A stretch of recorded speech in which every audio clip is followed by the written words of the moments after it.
ইউক্রেনকে শায়েস্তা করতে গিয়ে আপাতত মহাসংকটে পড়েছে রাশিয়া। প্রতিবেশী দেশে আক্রমণ চালিয়ে যেতে রুশ প্রেসিডেন্ট ভ্লাদিমির পুতিন বন্ধুত্ব করেছেন উত্তর কোরিয়ার প্রেসিডেন্ট কিম জং উনের সঙ্গে, আর সেই বন্ধুত্বের খেসারত এখন হাড়ে হাড়ে টের পাচ্ছেন পুতিন।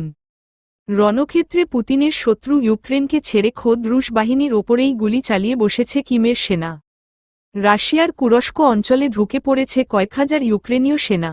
সেখানে লড়াই করতেই বন্ধু পুতিনের দেশে সেনা পাঠিয়েছেন উত্তর কোরীয় রাষ্ট্রনেতা কিম, কিন্তু সে দেশে গিয়ে একেবারেই নাজেহাল অবস্থা কিম সেনাদের।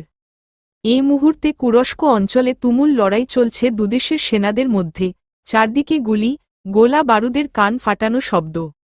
ইউক্রেনের একাধিক সংবাদমাধ্যম সূত্রে খবর, গোলাগুলির এই কান ফাটানো শব্দেই নাকি বিভ্রান্ত হয়ে যায় উত্তর কোরিয়ার সেনারা। রুশ সেনার কমান্ড বুঝতে ভুল করে তারা। ভাষা সমস্যার জেরে তাই বন্ধুকেই শত্রু ভেবে এলোপাতাড়ি গুলি চালাতে শুরু করে কিমের সেনারা। এতেই প্রাণ হারান রাশিয়ার ৮ সেনা। ইউক্রেনের সঙ্গে যুদ্ধ পরিস্থিতির মাঝে কিমের সঙ্গে সম্পর্ক আরও গভীর হয় পুতিনের। চলতি বছরেই কূটনৈতিক রসায়নকে নতুন মোড়ে এনে দাঁড় করিয়ে উত্তর কোরিয়া গিয়েছিলেন রুশ প্রেসিডেন্ট। কিমের সঙ্গে আলোচনা হয় দুই দেশের নিরাপত্তা ও সামরিক বাহিনী নিয়ে। প্রতি বছরই বিশ্বের একাধিক দেশে উত্তর কোরিয়ার বাসিন্দাদের বৈদেশিক মুদ্রা আয়ের জন্য পাঠিয়ে থাকে কিম সরকার।